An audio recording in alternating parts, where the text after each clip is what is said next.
Now, lots of technology going on for you this morning, and Julia Hardy, who knows everything there is to know, is here. You've been doing some research, haven't you, about disability and wheelchairs and all this sort of technology involved in that, which we'll talk to you about in just a moment. But first, let's talk glitch, should we, in the internet? The internet's been breaking. A little bit of a wobble. I was trying to think of the easiest way of explaining this, because even I find some of this stuff a little bit complicated.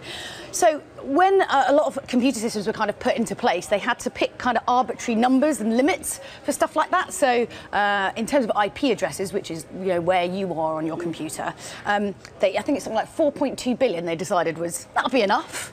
Bearing in mind we're about 4 billion now. Yeah. We're kind of running out a little bit. Yeah. And also there's basically it's kind of like the RAC route planner of what the internet is. It's basically a list of, if you want to get from A to B, how you get there. And it's effectively like a finite list of all of these different routes that you can go. And this is also limited in that there's something like, I think it's 412,000. And it's to groups of IP addresses, so different places. And so this is running out now as well. And basically what Verizon had done, they were trying to make new locations for these groups of IP addresses, and basically added like 15,000 new ones on at one go, which if you imagine out of over about 400,000, that's quite a lot. It's like adding a whole load of new towns to your RAC route plan, and then all of a sudden it was like, where's, okay, is it near Birmingham? I think so. So this is what happened. It added on quite a lot very, very quickly. Older machines obviously conked out a little bit.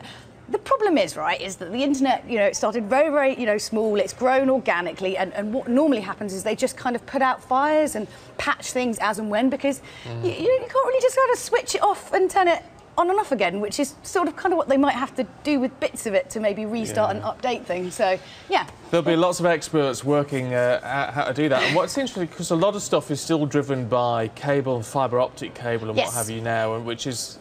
you don't think about it all going under the sea and what have you to supply various countries. Lo-fi, right? But Google's got an issue with sharks and their cabling. I don't know if it's like maybe they've trained them, an Austin Powers, a rival company to go and attack them. No.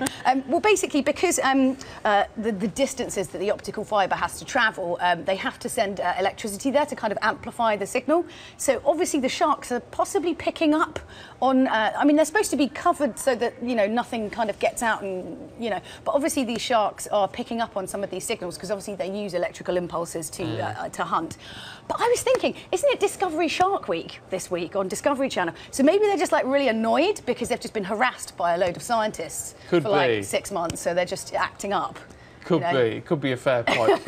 Let's talk technology and disability. Yes. Because for people who are disabled, there is some incredible technology which we're on the sort of verge of getting into real life, aren't we? Yes, well, we are. We're here. There's an incredible charity called Special Effect, who've been around since about 2007, and their entire MO is about kind of levelling the playing field for people with disabilities. So whether that's with video games or with technology, some of the stuff, they basically go and assess people with disabilities, because obviously everyone has slightly different issues or different desires and needs that they want to meet.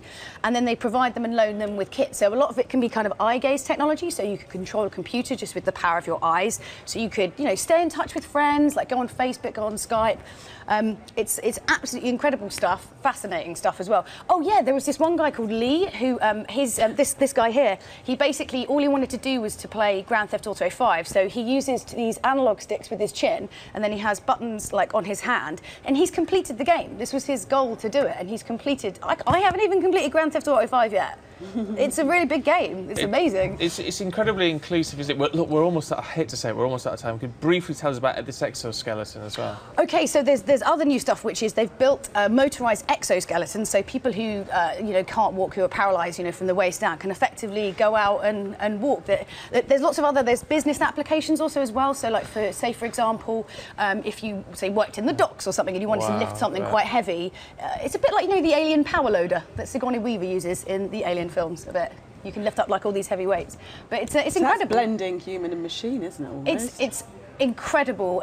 With smart technology for your home, you could basically effectively control your entire house, but using kind of eye gaze technology, or even using the power of your mind. Do you remember that 47 Ronin thing we did with the EEG? Yeah. Same principle. If you can make an app for it on your smartphone, you can connect and control it. So I mean, it's all about people feeling like they don't have to rely on someone if they're bedridden, stuff like that. And it's interesting as well because it also changes our view of being able-bodied or disabled, doesn't it, when you can still do all the same stuff? Well, this is it, and one of the most important things about gaming is basically it means that they can compete at the same level as everybody else, so they're not treated any differently. Love it. Julia, thank you very much indeed. Stay with us.